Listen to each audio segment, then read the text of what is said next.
So one of my loyal Patreon supporters asked me, what did they think when we blocked them? And I never made a bit about that. Listen, man, generally speaking, when you have to block someone, there's a reason why you got to block them. Like, there's never a good reason to unblock someone. Now, what do they think when you block them? Well, essentially, it depends what you've done before. Nothing is more pathetic than someone who blocks people and then unblocks them. That is petty. Like, if you're going to be unblocking and blocking, might as well not block. What you're really doing is that I call it reverse supplication. You're trying to show strength through blocking someone. But then you pretty much give yourself off by how desperate you are by unblocking them. And nothing is worse. Sorry, I'm looking for a fly that's flying around me. Nothing is worse than someone who blocks someone and then unblocks them back. Because then what that tells me is that you're just a talker. You're just a talker. You make the situation worse when you unblock someone who you blocked, right? You just look pathetic. Now, the one time when blocking garners a person's respect is when you do it because you're in a relationship. Is when you do it because of some situational issue. Like I'm seeing someone, I've had that happen where a woman, where they blocked me, essentially the boyfriend blocked me, to be honest. Look, man, I didn't do shit, right? They just saw my profile and that's it. They just wanted to block me. But then after a year later, she unblocked me. She said, the reason why I blocked you is because I was in a relationship and my boyfriend didn't like that. And I was like, oh, that makes a lot of sense. That really does make a lot of sense. But I've had women that block me because of like silly reasons. Like maybe, like, remember that girl? I told you guys that she asked me to, what do you call it? I asked her to wear a dress to go to this restaurant because there was like a code. And she got offended that I told her to wear a dress. I'm like, what the fuck? Like, I'm just at the place, that place is a dress code. Like, can you please do that? And I forgot that she blocked me. I was like, you know what, man? She was like, you're not gonna let me do that. That's disrespectful. Like, where you gonna tell me to dress something? I'm like, but it's just a place. Anyways. So that night she blocked me. And then the next day she was like, hey, big head. I'm like, oh, hell no. Nah, bitch. Nah. You canceled a day last night. And then you blocked me. Now you're going to act like nothing happened. She was like, come on, man. Like this, don't make a big deal out of it. It's no big deal. I'm like, it's not that it's a big deal, but it's just that I don't like this pattern. Like, I know you're not screaming at me and you're not being disrespectful, but you blocked me last night. And then you canceled on me last minute, all because of a request. I don't like where this is going, and I prefer not to keep it going. Now, mind you, it's not like I'm not toxic, right? Like, I may not be toxic in that area, but I have my own toxic traits, right? But the whole point is that she uses blocking as a way to get a point across. Like, I've heard stories of parents blocking their kids.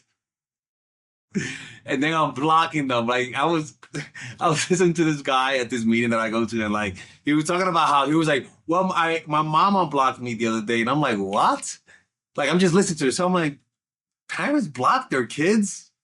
It's a little weird, right? So you can't be just blocking people for no reason. That you're gonna unblock. That's just disrespectful. And that tells me that you're toxic. Right? Now, a guy that can't see through that, right? Even a woman that cannot see through that, it means they're toxic too. Because they can't see how disrespectful to block someone is. Even if you're trying to put a point. You're trying to prove a point. Don't do that shit, okay? So essentially what they think, well, one, most likely they know you're playing a game, or two, they might think you're being serious. But again, you just, like, what's the fucking point? What's the point? If you're blocking someone to get their attention, you're already fucked. And that only works a few times. Unless they're really desperate, they have abandonment issues, and every time you block them, they believe you. You have people that are gullible, and usually gullibility happens because of fear of loss, right? They don't want to risk like calling your bluff, so they won't do nothing. But essentially, that's just not a good place to be in. You know what I'm saying? Anyways, man, let me know what you guys think about this. Let me know what's your experience like with blocking motherfuckers. Like me, I look at my phone, man. I'm like, the people who I block, you either fucking with me and I don't like it, or or I don't like this dynamic, or you're being inconsistent. You know what I'm saying? But yeah, man, don't use blocking as a strategy. That's just it's not even Bronx mode. That's just petty type of shit, man. Anyways, man, let me know what you guys think about this. Take care. Do you give off Terminator vibes because you're so masculine? Or do you give off nice girl, creepy, and needy vibes because you're just too feminine? The problem is that both sides suffer greatly in their business life, relationships life, and friendships with family and friends. And if you don't know how to fix that, you will repeat the same pattern your whole life and never escape. Well, guess what? I have a course for you, and it's called The Feminine Woman. It's a pretty much a course on how to increase your self-esteem through practical means, not through giving you guys affirmation and wishing that you stop being terminators or you stop being needy and creepy goldfish. No, I'll give you practical things that by you doing this, if you're too masculine, I swear people will say there's something in you. You look more relaxed. You're just more comforting. You become more emotionally open because I teach you guys those strategies. It's a 5-week course. If you're too masculine, you are successful in life, you are successful in business, but you struggle with connecting. And so that course will give you practical things that if you're a Terminator, you'll come out human, people. Like you'll just give off a more relaxed vibe. It's what I did in my life to heal me from my toxic masculinity. It's a 5-week course. And in that, I teach you guys how to let go of the past. I teach you guys how to use your feminine energy to influence without being too sexual, which might sabotage you. I'll teach you guys how to use the masculine to be assertive without scaring people off because sometimes it could be too much.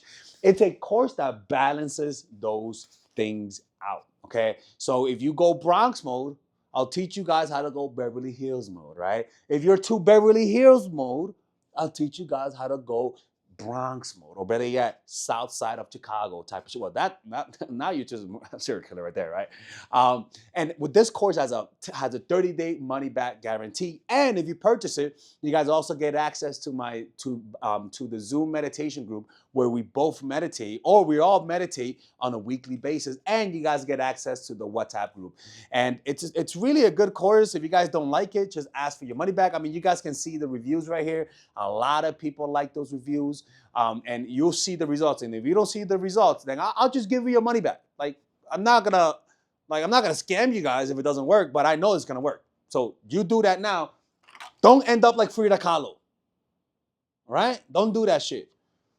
Y'all just think you guys can break my rules and tell people you watch my channel. You can't do that. Okay? So purchase that right now. It's a lifetime. You get lifetime access to that course, and I'll see you guys inside. Take care. Let's continue with the video.